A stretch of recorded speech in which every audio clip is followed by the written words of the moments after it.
bras se lèvent là-bas, peut-être 1, 2, 3 et 4, 5. Après, et 6. Après, je crois qu'on ne pourront plus. Essayez d'être bref et d'être direct sur la question pour permettre un plus grand nombre. Merci. Bonsoir tout le monde. Je me présente, Mariam Feriti, gérante d'une Food Trans, une société de transport de denrées périssables sur Dakhla et présidente de l'association des transporteurs de poissons frais. Et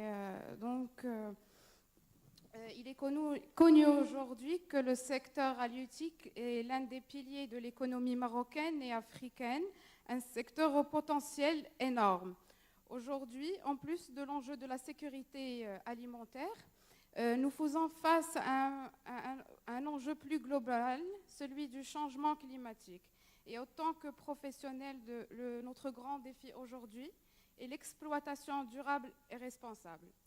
Autant que professionnel du transport de denrées périssables, je tiens à mettre l'accent sur l'importance du transport dans la chaîne de froid et la nécessité d'encadrer cette activité de manière plus pertinente et efficace. Enfin, le Maroc, de par sa position en Afrique, a aujourd'hui de grands défis à relever, non plus seulement au niveau national, mais au niveau continental et voire mondial.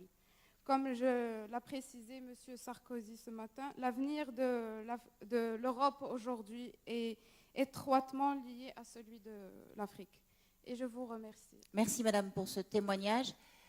Je crois que nous avions encore une question là-bas. Oui, merci. Moi, c'est Sou Zakari. Je suis de l'Institut de recherche halieutique et océanologique du Bénin. Ma première question, c'est concernant le renforcement des capacités par rapport à l'expérience que vous êtes en train de faire sur la production des algues. La seconde question, c'est par rapport à l'efflorescence des algues marines aujourd'hui que l'on connaît sous le nom des sargasses. Je ne sais pas si vous avez eu à explorer quelle est la valorisation qu'on peut faire de ces algues. Merci. Ok, encore une question peut-être? Oui, monsieur?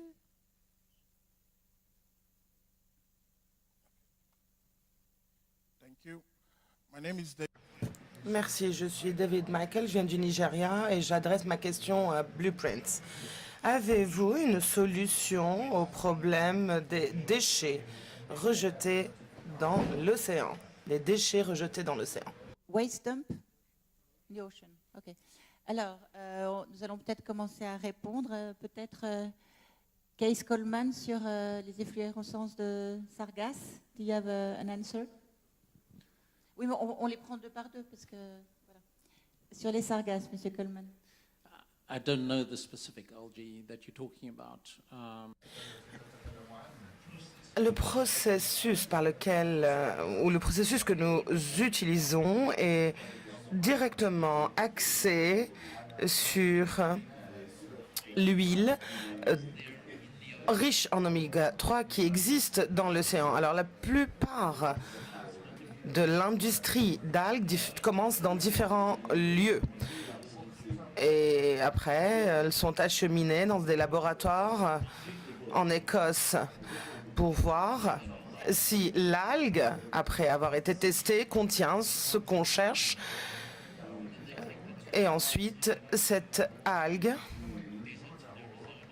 est récupérée et remise quelque part dans le désert en Arizona. Donc nous avons l'approche totalement opposée. Nous voyons ce qui est là, ce qui peut alimenter les poissons naturellement au Maroc, et nous prenons cette algue pour la faire pousser. Et ceci a aussi le bénéfice de ne rien introduire de nouveau. Donc nous n'avons pas l'approche d'étudier différentes algues pour voir ce qu'elles peuvent avoir comme effet. Notre philosophie est tout à fait à l'opposé. Voir ce qui fonctionne dans l'océan et le reproduire. Et pour le renforcement des capacités, c'est une question fondamentale. Ma femme ne me laissera pas partir loin du Maroc. Nous avons besoin de développer des compétences localement pour les communautés locales, pour que ce soit intégré avec ce que nous faisons et qui participe à la connexion avec les universités locales, les bureaux de travail. Nous voulons développer les compétences locales pour que les fermes puissent être gérées de façon durable comme des entreprises purement marocaines. Et nous sommes heureux s'il y a des entrepreneurs marocains veulent acheter le processus. Nous ne voulons pas employer des milliers d'individus par le monde. Notre objectif n'est pas d'être l'employeur de 10 000 personnes. Notre objectif est de faire passer la technologie dans le monde le plus rapidement possible parce que le monde en a besoin. Et plus nous allons gérer de personnes, plus lents nous serons à faire cela et à réaliser cet objectif. Donc il s'agit de développer la communauté locale et de demander à tout le monde, public et privé, de venir et participer avec nous. Maybe some women. Et peut-être aussi l'autonomisation des femmes. Donc, mesdames, allez-y, saisissez ces opportunités. Women Empowerment too. Don't forget this one. Malek, sur le Waste Ocean Dump. Les déchets marins, c'est un grand problème, effectivement, et qui dépasse finalement la problématique des océans, parce que les déchets, une grande partie viennent des déchets humains, c'est des déchets terrestres. Mais l'initiative est là justement, c'est une plateforme et un partage de connaissances. Aujourd'hui, au Maroc, il y a des opérateurs qui ont développé une technologie pour collecter les déchets plastiques et les transformer en carburant. Ils ont même développé l'outil, le bateau et ils nettoient aujourd'hui les ports du Maroc. L'initiative de la Ceinture Bleue, justement, est là pour partager cette connaissance et pour justement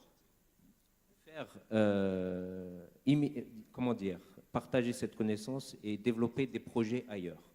Je pense que la technologie est intéressante et beaucoup de gens seraient très heureux de la développer. Mais globalement, régler le problème du nouveau continent de déchets sur l'océan est un enjeu majeur qui dépasse de loin l'initiative de la Ceinture Bleue et nous aurons besoin de travailler tous ensemble pour régler ce problème. N'oubliez pas cependant que dans la nature, le déchet n'existe pas. C'est une invention totalement humaine.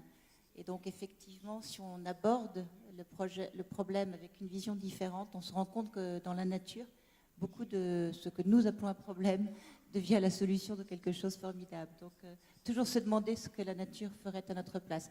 On va continuer les questions.